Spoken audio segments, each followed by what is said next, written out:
जब राम और लक्ष्मण लंका में युद्ध कर रहे थे, तब रावण बहुत परेशान हो गया। उसने अपने मायावी भाई अहिरावण को बुलाया, जो पाताल लोक का राजा था और बहुत बड़ा तांत्रिक था। एक रात अहिरावण ने चालाकी से भगवान राम और लक्ष्मण को सोते समय अपहरण कर लिया और उन्हें पाताल लोक में ले गया। उसका इरादा था कि वह उनकी बलि चढ़ा दे। जब सुबह यह बात पता चली तो पूरी वानर सेना घबरा गई। तब हनुमान जी ने प्रण लिया कि वे अपने प्रभु को जरूर वापस लाएंगे। हनुमान जी पाताल लोक पहुंचे। वहां उन्होंने देखा कि अहिरावण की शक्ति 5 जलते हुए दीपकों में छिपी हुई है। रहस्य यह था कि अगर 5 दीपक एक साथ बुझ जाएं, तभी अहिरावण मारा जा सकता था।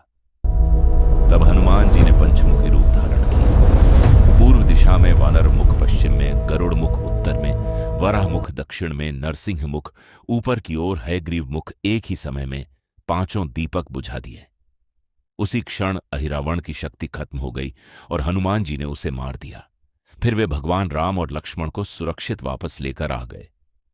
इस कहानी की सीख: सच्ची भक्ति और साहस से सबसे बड़ी मायावी शक्ति भी हार जाती है। भगवान अपने सच्चे भक्तों को हमेशा शक्ति देते हैं। इसीलिए लोग कहते हैं, संकट मोचन हनुमान सब दुख हर लेते हैं। जब राम और लक्ष्मण लंका में युद्ध कर रहे थे, तब रावण बहुत परेशान हो गया। उसने अपने मायावी भाई अहिरावण को बुलाया, जो पाताल लोक का राजा था और बहुत बड़ा तांत्रिक था। एक रात अहिरावण ने चालाकी से भगवान राम और लक्ष्मण को सोते समय अपहरण कर लिया और उन्हें पाताल लोक में ले गया। उसका इरादा था कि वह उनकी बलि चढ़ा दे। जब सुबह यह बात पता चली तो पूरी वानर सेना घबरा गई। तब हनुमान जी ने प्रण लिया कि वे अपने प्रभु को जरूर वापस लाएंगे। हनुमान जी पाताल लोक पहुंचे। वहां उन्होंने देखा कि अहिरावण की शक्ति 5 जलते हुए दीपकों में छिपी हुई है। रहस्य यह था कि अगर 5 दीपक एक साथ बुझ जाएं, तभी अहिरावण मारा जा सकता था।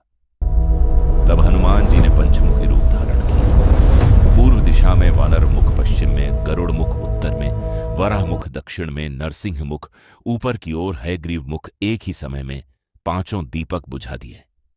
उसी क्षण अहिरावण की शक्ति खत्म हो गई और हनुमान जी ने उसे मार दिया।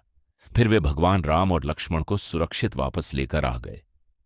इस कहानी की सीख: सच्ची भक्ति और साहस से सबसे बड़ी मायावी शक्ति भी हार जाती है। भगवान अपने सच्चे भक्तों को हमेशा शक्ति देते हैं। इसीलिए लोग कहते हैं, संकट मोचन हनुमान सब दुख हर लेते हैं।